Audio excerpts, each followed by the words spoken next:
akan datang. Terjemahannya.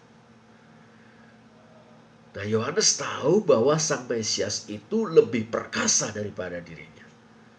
Yohanes sadar bahwa di hadapan Sang Mesias dirinya bukan apa-apa. Bahkan membuka tali kasutnya pun aku tidak layak, kata Yohanes. Nah, Yohanes yakin bahwa Sang Mesias akan menegakkan seluruh kebenaran atau pasa di Dikaiosune, yang mengukuhkan orang benar, itu membaptis dengan Roh Kudus, dan membinasakan orang fasik, membaptis dengan api. Lantas, adakah hubungan antara Sang Mesias dan Yesus dari Nazaret?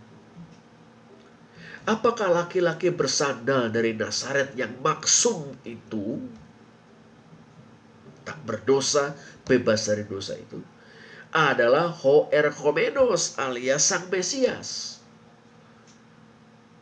Loh, bukankah Yesus berkata-kata tentang menggenapi seluruh kebenaran, menggenapi seluruh kehendak Allah? Kalau begitu, bukankah selaku Mesias, Yesus itu akan membaptis dengan Roh Kudus dan dengan api, yakni mengukuhkan orang benar dan membinasakan orang fasik? Tapi perhatikan, coba apa yang telah dikerjakan oleh laki-laki bersandal dari Nazaret itu. Gumun Yohanes. Sepertinya kok tidak menggenapi seluruh kebenaran.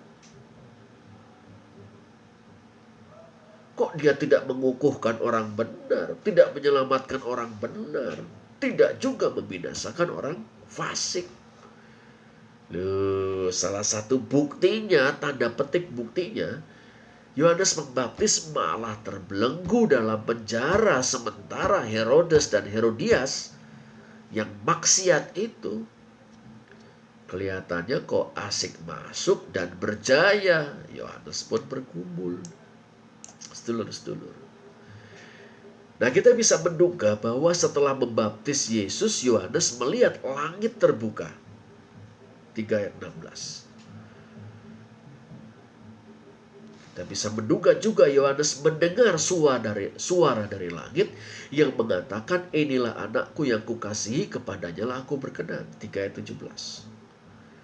Nah, kalau begitu, atau kalau memang begitu, Yohanes tahu bahwa Yesus bukan sekedar seorang maksum yang memberi isyarat yang kabur bahwa dialah Sang Mesias, yaitu dengan mengatakan tadi seluruh kebenaran.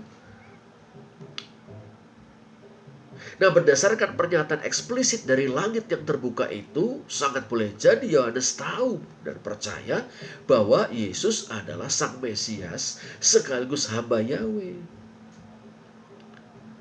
Akan tetapi situasi objektif sangat bisa mempengaruhi pikiran, perasaan, bahkan iman seseorang. Bahkan orang besar seperti Yohanes sekalipun. Nah, di tengah pergumulannya, Yohanes tidak ingin terus bertanya-tanya. Ia menginginkan ketegasan. Ya, karena itu ia mengutus murid-muridnya kepada Gusti Yesus untuk bertanya, engkaukah dia yang akan datang itu? Engkaukah Hoerkomenos? Atau kami masih harus menantikan orang lain? 11 ayat 3. Gusti Yesus tidak menjawab secara langsung.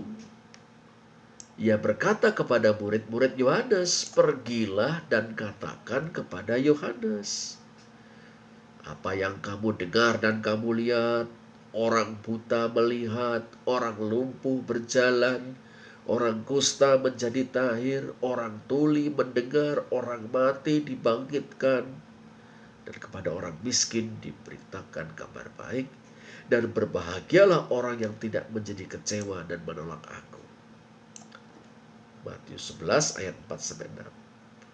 Nah, Gusti Yesus ingin mengajak Yohanes mengingat dua nubuatan dalam gulungan kitab Nabi Yesaya. Yesaya 35 ayat 5 dan 6. Yesaya 61 ayat 1. Nubuatan yang pertama, Yesaya 35 ayat 5 dan 6, berintikan kedatangan Allah dengan pembalasan dan ganjaran yang menyelamatkan umatnya. Bisa kita baca di Yesaya 35 ayat 4. Hasilnya, mata orang-orang buta akan dicelikan, telinga orang-orang tuli akan dibuka, orang lumpuh akan melompat seperti rusa, mulut orang bisu akan bersorak-sorai. Ayat 5 dan 6. Nubuatan yang kedua, Yesaya 61 ayat 1, berintikan misi hamba Yahweh yang diurapi Yahweh dengan rohnya untuk menyampaikan kabar baik kepada orang-orang sengsara, merawat orang-orang yang remuk hati, memberitakan pembebasan kepada orang-orang tawanan. 61 ayat 1 dan 2.